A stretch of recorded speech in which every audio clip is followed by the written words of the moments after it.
এই কথাটাই বলেছি। এবং তারা নন সিরিয়াস গভর্নমেন্ট। আপনি দেখেন, আমি একটা সিম্পল একটা উদাহরণ দিয়ে বলি আপনাকে। আপনি তো অনেক লোকের অনেক ইন্টারভিউ নিয়েছেন, দেখেছেন। আপনি নুরুল কবির সাহেব যে ইন্টারভিউটা নিলেন আমাদের ইউনূস সাহেবের, বলা হয়ে থাকে এ যাবৎকালে এটা হলো বেস্ট ইন্টারভিউ। আমিও তাই বলি। কিন্তু ভাবেন তো, যখন নাকি উপদেষ্টাদের যোগ্যতা নিয়ে, ওনার যোগ্যতা নিয়ে নুরুল কবির প্রশ্ন করলেন, উনি কি বললেন? উনি বললেন যে আমি তো এই জগতের লোক না, আমাকে জোর করেছে নিয়ে এসেছি, আমি কিছু জানি না, আমি বোঝার চেষ্টা করতেছি, দেখতেছি কি হয়, দেখি কতটুকু করা যায়। তারপর যখন বললেন যে আপনার উপদেষ্টা তো অনেক কিছু পারছেন না, ওনাদেরকে আমি কি বলবো, আমি নিজেও তো পারি না, তো ওনাদেরকে আমি কিভাবে বলবো? আপনার এই কথাগুলো শুনতে মনে হয় না কি বিনয়ী লোক, কি সুন্দর লোক নিজের কথা স্বীকার করলেন। আপনি আমাকে বলেন ভাই, এটা কি ট্রায়াল এন্ড এরর ভিত্তিতে কাজ করার জায়গা? না কামাল ভাই, আমি একটু ডক্টর কামাল ভাই, আমি একটু আপনার কাছ থেকে শেখার জন্যই একটু আপনার এই জায়গাটা থেকে বলি যে ডক্টর ইউনূস এটি অকপটে স্বীকার করেছেন যে তার তাড়াহুড়া ছিল, তিনি সব লোককে চেনেন না, তাকে এই লোককে নিতে হয়েছিল। কিন্তু আপনি তো আরেকটা জিনিস খেয়াল করবেন কামাল ভাই, উনাকে কিরকম জায়গায়, কিরকম একটা বাইনারির মধ্যে হাঁটতে হয়েছে। তিনি আওয়ামী লীগের লোক নিতে পারবেন না, তিনি বিএনপির লোক নিতে পারবেন না, তিনি এক্সট্রিম বাম লোক নিতে পারবেন না, তিনি এক্সট্রিম ডান লোক নিতে পারবেন না, তাকে মাঝামাঝি কিছু লোককে পছন্দ করতে হয়েছে। এর মধ্যে কিছু লোক ভালো থাকতে পারে, কিছু লোক খারাপ থাকতে পারে, কিন্তু তার ইন্টেনশন নিয়ে আমরা কেন প্রশ্ন তুলবো? আপনি দেখেন এতগুলি কনস্ট্যান্ট যদি কামাল ভাই আপনাকেও দেই, এতগুলি কনস্ট্যান্ট আপনাকে দিলে আপনার জন্য কঠিন হবে একটু। আমি বলি আপনাকে, শুনুন, আপনি চমৎকার প্রশ্ন করেছেন। ইন্টেনশন অবশ্যই ইম্পর্টেন্ট। আপনি একটা ভালো ইন্টেনশন নিয়ে একটা খড়ের গাদায় একটা মেসের কাঠি জ্বালাই দেন, জ্বলবে না আগুনটা ভাই? জ্বলবে। ইন্টেনশনে কিন্তু আগুন নিভাবে না, রাইট? ইন্টেনশনে কিন্তু তাপ কমাবে না, রাইট? সেই তাপটা তো আমার গায়ে লাগতেছে। আপনি শুনেন, সারল্য,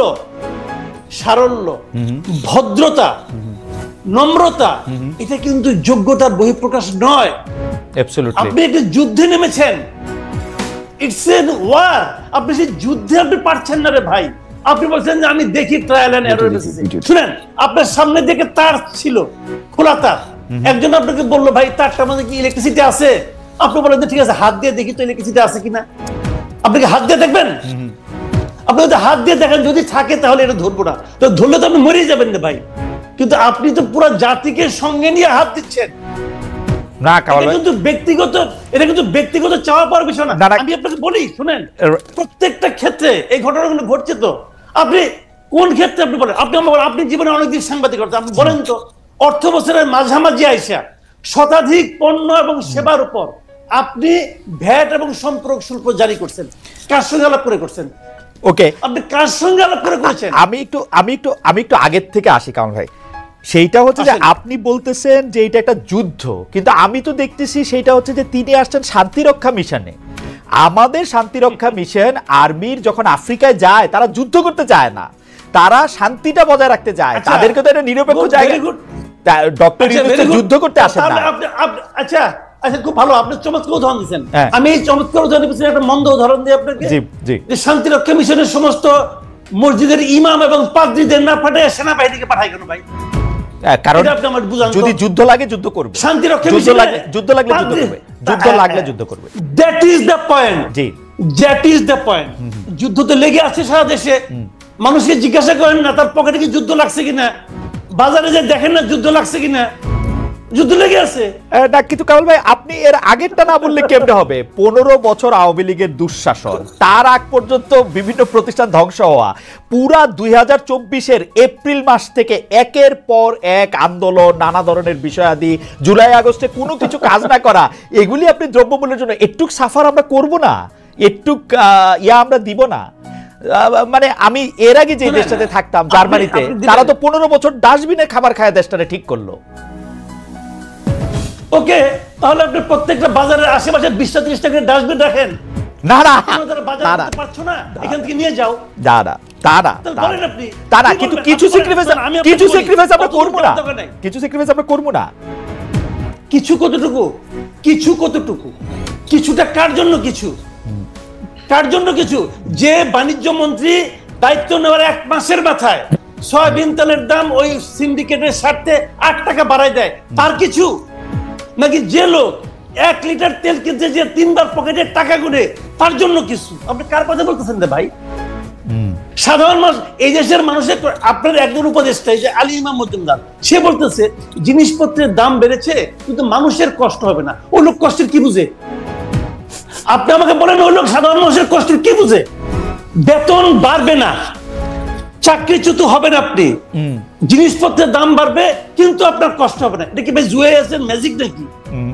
এটা কি ম্যাজিক? ওকে, আমি কামাল ভাই, আমি কামাল ভাই আপনার বেরোবে না।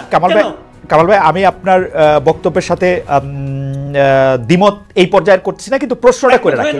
হ্যাঁ, দাদা প্রশ্নটা আমি করে রাখি। কারণ ভাই আপনার চোখে, আমি বরং বাকের ফ্যান, আমি বরং আরেকটা প্রশ্ন করি। জি জি, আমি বাকের একটা কথায় আমার একটা মনে হলো এই প্রশ্নটা আমার করা দরকার। জি জি প্লিজ। খালি নাহিদের এই যে নাহিদ ইসলাম যে আপনার যে স্ট্যাটাসটা দিয়েছেন, এই স্ট্যাটাসটা আপনি তো ওনাকে পড়ে শুনাইলেন। আমি যদি এই প্রশ্নটা করি, আপনি আমার বাকেরকেও প্রশ্নটা করতে পারেন, বাকি নিজেও জবাব দিতে পারে। আমি যদি বলি যে নাহিদ ইসলাম যে অভিযোগটা করেছে যে এটার মাধ্যমে বিএনপি 111 কে ইনভাইট করতেছে, আমি যদি বলি এই স্ট্যাটাসের মাধ্যমে নাহিদ ইসলাম হিমসেলফ 111 কে ইনভাইট করতেছে, ওকে, আমি যদি এই কথাটা বলি, ওকে এই কথা, কারণ এই স্ট্যাটাসের মাধ্যমে সে তো আর্মিকে একটা পার্টি বানিয়ে ফেলেছে। একজন উপদেষ্টার পদে থেকে উনি এটা করতে পারেন? এটা কোনো সেন্সিবল কাজটা করেছেন না। ওকে, আমরা কামাল ভাইয়ের প্রশ্নটার জন্য জনাব বাকের মজুমদারকে, এটা যদি বাকের মজুমদার কিছু বলেন, আমরা এটা একটু আহ্বান জানাই। জনাব মজুমদার আমাকে 10টা সেকেন্ড একটু টাইম দেবেন। আমরা একটু দর্শকের কাছে জানতে পেরেছিলাম, মানে প্রশ্ন করেছিলাম যে সময় দিতে পারবেন না বলে জুলাই শহীদ স্মৃতি ফাউন্ডেশনের দায়িত্ব ছাড়লেন সমন্বয়ক সার্জিস আলম। এই সিদ্ধান্ত সঠিক বলে মনে করেন কিনা? শতকরা 74% দর্শক এই সিদ্ধান্তকে সঠিক বলে মনে করেন, সঠিক না মনে করেন শতকরা 26% দর্শক। 54,000 দর্শকের মধ্যে ভোট দিয়েছেন জনাব বাকের মজুমদার। আপনার কাছে একটু যাচ্ছি, জনাব মাসুদ কামাল ভাই একটি প্রশ্ন আপনার কাছে করেছেন যে এই ইনভাইটটা 111 এর মতো একটা সরকারের ইনভাইট কি আসলে জনাব নাহিদ ইসলামী দিচ্ছেন কিনা? জনাব মজুমদার, এখানে জনাব মাসুদ কামাল ভাই যে খুব সহজে নাহিদ ভাইকে একটা প্রশ্ন করে দিলেন, একটা এখানে কোশ্চেন রেখে গেলেন যে 111 এর সরকারের ইঙ্গিত কি নাহিদ ভাই নিজে দিচ্ছে কিনা বা নিজে ইনভাইট করছে কিনা। তো এখানে আমি পাল্টা জানতে চাই, বা আমার যে পয়েন্টটা সেটা হচ্ছে যে এখানে নাহিদ ভাই কিন্তু খুব স্পষ্টভাবে তার ব্যাকগ্রাউন্ড উল্লেখ করেছে, আসলে কোন অর্থে আসলে বিএনপি 111 কে ইনভাইট করছে, কিন্তু নাহিদ ভাই খুব তার ব্যাখ্যা করে দিয়েছেন কোন অর্থে কি হচ্ছে, সে উনি কিন্তু ব্যাকগ্রাউন্ড এনেছে, পরবর্তী ঘটনাক্রম বলেছে। তো আমি মাসুদ কামাল ভাইয়ের কাছে প্রশ্ন করেছি উনি আসলে কোন প্রেক্ষাপট বা কোন ব্যাকগ্রাউন্ড দেখে আসলে নাহিদ ভাইকে এমন প্রশ্ন করতে চাচ্ছেন। ওকে কামাল ভাই নিশ্চয়ই বলবেন। আমি একটু বোঝার জন্য, জনাব মজুমদার আসলে আপনাদেরকে প্রশ্ন করা, আপনারা এত বেশি জনপ্রিয়, আপনাদেরকে প্রশ্ন করা এখন একটা, কারণ আমার ফ্লাডেড হয়ে যাচ্ছে যে আমি আপনাকে আসলে ঠিকমতো প্রশ্ন করছি কি করছি না সেটা নিয়ে। আমি শুধু বোঝার জন্য বলতেছি। আমি আবার পড়ি জনাব নাহিদ ইসলামকে। জনাব নাহিদ ইসলাম বলেছেন যে আমরা চেয়েছিলাম ফেসিবাদ বিরোধী রাজনৈতিক দলগুলো ও নাগরিক সমাজের সমন্বয়ে একটা জাতীয় সরকার। তারপরে তিনি বলছেন জাতীয় সরকার হলে ছাত্রদের হয়তো সরকারে আসার প্রয়োজন হতো না। মানে রাজনৈতিক দলগুলো নাগরিক সমাজের সমন্বয়ে একটা জাতীয় সরকার, সেটা আপনারা কাকে মিন করেছেন? মানে কারা সরকারে আসে নাই? মানে এটা জাতীয় সরকারটা কে? মানে পরের লাইনে আছে জাতীয় সরকার অনেক দিন স্থায়ী হবে এই বিবেচনায় বিএনপি জাতীয় সরকার আসতে রাজি হয় নাই। তো বিএনপি রাজি হয় নাই, তার জন্যই কি আর কোনো রাজনৈতিক দলকে ইনভাইট করা হয় নাই, নাকি বিএনপি রাজি হয় নাই বলেই অন্য কোনো সরকার রাজনৈতিক দলগুলো আসে নাই? এখানে না, শুরুতে হচ্ছে 5ই আগস্টে আমরা যখন বিএনপির শীর্ষস্থানীয় নেতৃবৃন্দের সাথে কথা বলি তখন আমরা আসলে জাতীয় সরকারের আহ্বান করি। তো সেক্ষেত্রে ভাই যেটা বলেছেন সেটাই, জাতীয় সরকার বিএনপি জাতীয় সরকার অনেকদিন স্থায়ী হবে সেই বিবেচনায় বিএনপি আসলে জাতীয় সরকারের সেই সময় আসতে চায়নি। তো বিএনপি যেহেতু এখানে ফ্যাসিবাদের বিরুদ্ধে রাজনৈতিক সংগঠন হিসেবে সবচেয়ে বড় রাজনৈতিক দল এবং বিরোধী দল হিসেবে তখন সবচেয়ে বড় বিরোধী দল ছিল ফ্যাসিস্ট আওয়ামী লীগের আমলে। তো সবকিছু মিলে আমরা তো অবশ্যই বিএনপি এখানে একটি অন্যতম গুরুত্বপূর্ণ স্টেক হোল্ডার আমরা বিএনপিকে মনে করি। তো এই সিদ্ধান্তের কারণে, বিএনপির সিদ্ধান্তের কারণে আসলে আমরা এই জাতীয় সরকার গঠনের প্রক্রিয়ায় যেতে পারিনি। আমার কাছে মনে হয় যে আর আপনি যেটা বলেছেন যে অন্যদের এখানে বিএনপি যদি না আসে আসলে এই জাতীয় সরকারের লেজিটিমেসি নিয়ে আমাদের নিজেদের মধ্যে প্রশ্ন ছিল যে আসলে সবাইকে মিলে যে রাজনৈতিক ঐক্যমতের কথা আমরা বলছি সেটা যখন বিএনপি এখানে জাতীয় সরকার রাজি হচ্ছে না সেক্ষেত্রে আসলে আমাদেরকে স্ট্র্যাটেজিক পরবর্তী সিদ্ধান্ত নিতে হয়েছে। আর আরেকটি বিষয় যেটি এখানে ভাই উল্লেখ করেছেন যে নাহিদ ইসলাম উল্লেখ করেছেন জাতীয় সরকার হলে ছাত্রদের হয়তো সরকার আসার প্রয়োজন হতো না, মানে এটা দ্বারা আমার কাছে মনে হচ্ছে যে এটা খুবই উইলিং আমাদের থেকে প্রপোজাল, যে আসলে আমরা নিজে থেকে যে গভর্নমেন্টে যাওয়ার যে অভিপ্রায় বা আমরা গভর্নমেন্টে যেতে চেয়েছি বিষয়টা এরকম না। মূলত বিষয়টা ছিল মাঠ থেকে, যেমন আমরা এই মাঠের কর্মসূচিগুলো সবসময় মাঠ থেকে চাপ ছিল, আমরা কর্মসূচিগুলো জনগণের ভাষাগুলা ট্রান্সলেট করার চেষ্টা করেছি, রূপান্তর করার চেষ্টা করেছি। ঠিক একইভাবে 5ই আগস্ট আমাদের উপর এরকম একটা চাপ ছিল যে যাতে গভর্নমেন্টে ছাত্রদের প্রতিনিধিত্ব থাকে। তো সবকিছু এই চাপ কি এখনো আছে জনাব মজুমদার? এই চাপ কি এখনো আছে? মানে এখন আছে বলতে আপনি কোন অর্থে? মানে এখনো সরকারের থেকে যাওয়ার চাপ আছে, জনাব নাহিদ ইসলাম, আসিফ মাহমুদরা যাতে সরকারেই থাকেন, মাহফুজ সাহেব যাতে সরকারেই থাকেন, এই চাপ কি এখনো আছে কিনা? সরকারেই থাকেন বলতে বিষয়টা আসলে ক্লিয়ার না। এখানে অন্তর্বর্তীকালীন সরকারে যেহেতু ওনারা উপদেষ্টা হিসেবে দায়িত্ব গ্রহণ করেছেন, এই চাপটা আছে কিনা এখনো? অবশ্যই দায়িত্ব যে এইসব মূলত আমাদের যে মূল দায়িত্বটা কি, আমি মনে করছি আমাদের এক দফার যে দুটি অঙ্গীকার করা হয়, একটি হচ্ছে ফ্যাসিবাদী সিস্টেমের সম্পূর্ণ বিলোপ এবং দ্বিতীয়টি ছিল আমাদের নতুন রাজনৈতিক বন্দোবস্ত। আমি খুবই সরকারি যেটি বলি, হ্যাঁ। তো এই দুইটি বাস্তবায়নের প্রেক্ষিতে কিন্তু এই ছাত্রদের এক দফা ঘোষণা এবং পরবর্তী তাদের কার্যক্রম, এখন ছাত্রদের প্রতিনিধি হিসেবে যেহেতু 3 জন ছাত্র উপদেষ্টা গভর্নমেন্টে আছেন, আমরা মনে করছি যে গভর্নমেন্টে থেকে তারা মূলত এই গণ অভ্যুত্থানে বা এই আমাদের যে এক দফা ছিল, এই এক দফা বা আমাদের যে জুলাই অভ্যুত্থান, এই জুলাই অভ্যুত্থানের তারা এই দুটি অঙ্গীকার আসলে বাস্তবায়ন করবেন, মানে সর্বসাকুল্যে আমরা মনে করছি। আর জনাব মজুমদার, আমি যে প্রশ্নটা করতে চাইছিলাম সেই প্রশ্নটা হচ্ছে এরকম যে আপনারা তো আসলে জাতীয় সরকার হইলে সব রাজনৈতিক দল এবং মতাদর্শের লোক আসলে ছাত্ররা সরকারে থাকতে চান নাই, যদি আমরা নাহিদ ইসলামের না বিষয়টা এরকম নাহিদ ভাই, আমার কাছে আমি যদি আবারও পড়ে শুনাই, জাতীয় সরকার হলে ছাত্রদের হয়তো সরকারে আসার প্রয়োজন হতো না, শব্দটা কিন্তু খুবই যে সেন্টেন্স, এখানে অনেক কিছু একসাথে আপনি কিন্তু মিন করতে পারেন। যে প্রয়োজন হতো না, ইট ডাজন্ট মিন যে এখন পারতো না, মানে এটা প্রয়োজন হলে থাকতো, যদি মনে করতেছে ওই সময় হয়তো প্রয়োজন হতো না, মানে তার মানে হচ্ছে প্রয়োজন হলেও হইতে পারতো, তাই তো? হতেও পারতো, এখনকার অবস্থাটা কি? এখন কি হয়তো প্রয়োজন আছে? অবশ্যই আমরা মনে করছি এই গভর্নমেন্টে তো অবশ্যই এখানে লেজিটিমেসি আমরা মনে করছি যে একটা বড় লেজিটিমেসি দিচ্ছে হচ্ছে যে আমাদের ছাত্র উপদেষ্টারা। তো সেই ক্ষেত্রে আমরা গভর্নমেন্টের লেজিটিমেসি দিতেছে ছাত্র উপদেষ্টারা। না আমি বলছি একটা আমি মনে হয় ওয়ার্ডিং এ ভুল করতে পারি, বাট আমি বোঝানোর চেষ্টা করেছি যে এই গভর্নমেন্টের অন্যতম লেজিটিমেসি হচ্ছে আমরা মনে করছি আমাদের ছাত্র উপদেষ্টা, যেহেতু ছাত্ররা আন্দোলনের নেতৃত্ব দিয়েছে এবং তাদের প্রতিনিধিত্ব ছাত্ররাই চেয়েছে, এবং সেই প্রতিনিধি হিসেবে। জনাব মজুমদার, আমি একটু যদি ধীরে বলেন, আমি আপনার এই বক্তব্যটা একটু লিখে নিতে চাই, যে আপনি একটু বলেন তো যে বর্তমান সরকারের অন্যতম লেজিটিমেসি দিচ্ছে আমাদের ছাত্র উপদেষ্টারা। ওকে, ফাইন, ফ্যান্টাস্টিক।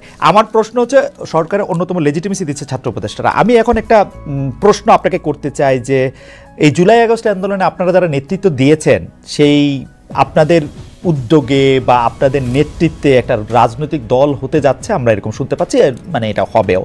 এই দল ঘোষণার আগে যারা ছাত্র উপদেষ্টা তারা কি সেই দলে যোগ দিবেন? তার আগে কি নাহিদ আসিফ, জনাব আসিফ, জনাব মাহফুজ তারা সরকারি পদ ছাড়তে পারেন, নাকি সরকারি দলে থেকেই তারা এটা করবেন? আচ্ছা, আমি প্রথমেই আবার আমার পিছনে যেতে হয়, সেটা হচ্ছে হ্যাঁ আমি বলছি আমাদের এক দফার যে দুটি অঙ্গীকার, আমি আবার উল্লেখ করছি ফ্যাসিবাদী সিস্টেমের সম্পূর্ণ বিলোপ এবং নতুন রাজনৈতিক বন্দোবস্ত। মূলত এই দুটি অঙ্গীকারকে সামনে রেখে বৈষম্য বিরোধী ছাত্র আন্দোলন এই 5 আগস্ট পরবর্তী সময়ে তারা সারা দেশে কাজ করে যাচ্ছে। তো বৈষম্য বিরোধী ছাত্র আন্দোলন থেকে যখন 2 জন সমন্বয়ক ছিলেন, যে আমাদের নাহিদ ইসলাম এবং আসিফ মাহমুদ, তারা যখন গভর্নমেন্টে চলে গিয়েছেন, তখন তারা কিন্তু গভর্নমেন্টের হয়ে তাদের দায়িত্ব পালন করছেন। আর বৈষম্য বিরোধী ছাত্র আন্দোলন অন্য যারা নেতৃবৃন্দরা ছিলেন, তারা মূলত দুটি অঙ্গীকারকে সামনে রেখে তারা বাকি সব কাজগুলো করে যাচ্ছেন। এখন আমাদের মাঠে থেকে 5 আগস্ট পরবর্তী সময়ে জনগণের আশাকাঙ্ক্ষা বলি, জনগণের চাপ বলি, ছাত্রদের চাপ বলি, একটা নতুন রাজনৈতিক দলে কিন্তু আমাদের উপর একটা সেই চাপ আছে। তো এখন আমরা বৈষম্য বিরোধী ছাত্র আন্দোলন, আমি যেটা বলছি আমাদের এক দফা যে দুটি অঙ্গীকার, সেই দুটি অঙ্গীকার বাস্তবায়নের লক্ষ্যে কাজ করে যাচ্ছে। আমাদের রাজনৈতিক দলের বিষয়টি এখনো বিবেচনাধীন আছে, এখনো এই বিষয়ে এখনো সম্পূর্ণ সিদ্ধান্ত হয়নি, আমি সেটা বলবো। আর আপনি যেটা বলেছেন যে এখানে আমাদের যারা ছাত্র উপদেষ্টারা গভর্নমেন্টে আছেন, আমরা মনে করছি যে ছাত্র উপদেষ্টা যে গভর্নমেন্টে আছেন, সেখানে তারা আমাদের ছাত্রদের প্রতিনিধিত্ব করছেন গভর্নমেন্টে, এবং হচ্ছে যে এক দফা দুটি অঙ্গীকার, সেই দুটি অঙ্গীকার বাস্তবায়নে তারা কিন্তু সেখানে কাজ করে যাচ্ছেন।